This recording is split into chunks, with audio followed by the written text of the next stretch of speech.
frankly, when people sit around and say things like, oh, you know, we're happy because now we feel safe, I don't know who feels safe in this country except for the white supremacists, because I specifically as a black woman definitely don't feel safe. And frankly, my colleagues have been real nice to you today, and I applaud them, but I don't have the same demeanor because... The committee room is already tense. Everyone's pretending to be calm. And then Representative Crockett leans forward, eyes locked on Director Patel like she's about to take the gloves off. She starts firing questions, rapid, precise, and loaded. Patel tries to stay cool, giving those polished agency answers. But Crockett? Nah, she wasn't having any of it. And then she drops the line that froze the whole room. You're a failure. The air left that building for a second. The temperature changed. Gentleman yields back to the lady from Texas to recognize. Man, oh man, there has been so much today, and I truly don't know where to start. So I'm just going to make sure that we start off with a few facts. So a couple of facts that we need to make clear for everyone is that, number one, Director Christopher Wray, when he was appointed to be the head of the FBI, was appointed by Donald Trump. Now, I will agree that I definitely take issue with a number of decisions that Donald Trump makes, especially when it comes to the people that he decides to appoint to very important positions, including this one, because I did have to make sure that I wasn't going crazy. But when I say that you are the least qualified FBI director in the history of the FBI, that is real, because you are the only one that never even served with the FBI prior to joining, yet we are supposed to believe that That's you are false. the greatest thing since sliced bread. I didn't ask you a question. Now, what I want to go through is to talk about why you are a failure and why, honestly, we just need to tell you bye-bye. I know that you got a little upset and you put on your show for your boss because it seems like you're trying to save your job when it came to talking to Senator Booker yesterday. But let's go through some of your failures. So before you were even confirmed, and I think one of my colleague from Georgia, pointed out that you are already targeting career officials so that you could direct illegal firings. Mind you, these cases that you were so upset about, which are the ones tied to Trump, the cases came through his handpicked FBI director. And frankly, when people sit around and say things like, oh, you know, we're happy because now we feel safe, I don't know who feels safe in this country except for the white supremacists, because I specifically as a black woman definitely don't feel safe. And frankly, my colleagues have been real nice to you today, and I applaud them, but I don't have the same demeanor because I know that multiple colleagues on this side of the aisle have faced death threats. In fact, somebody tried to kill one of my colleagues. And frankly, I don't know if this FBI or under your leadership, if those people would have been caught. I don't have any confidence in you. And if we start talking about the reasons that I lack confidence, we could start with you not just wanting to acknowledge some simple facts.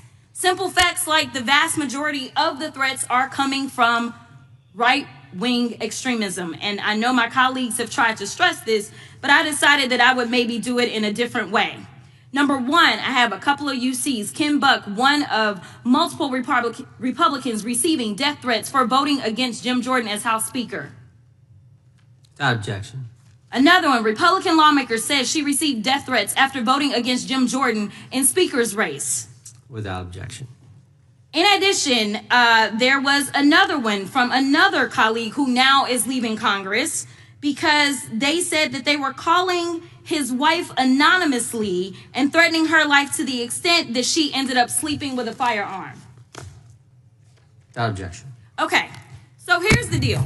How are we supposed to have confidence when you're sitting up here telling the Senate yesterday that it will take you 14 years before you can get the FBI fully staffed to do their jobs? You're also now redirecting resources so that they can go and play ICE agents on the streets. You're getting rid of your most qualified people. And even when it came down to somebody that you consider to be a friend, you were posted up having some fancy dinner to the extent that you posted not only once erroneously, you posted twice erroneously as it relates to catching somebody, and then you want to go and say, let me take a victory lap.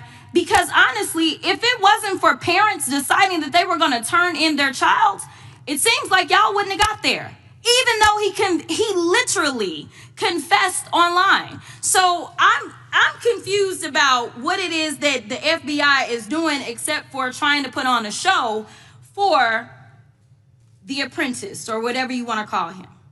The day after all of this took place, there was domestic terrorism that was taking place at HBCUs. They were targeted.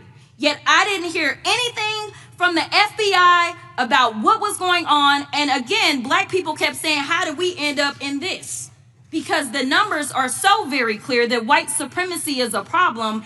And honestly, I've not heard anything out of you today that makes me believe that you're going to do anything about the white supremacy problem. The one that is leading to children being killed, children being shot, as well as members of their community as they're worshiping in their churches. The time of the gentlelady has expired. If the gentleman would like to respond to any of that.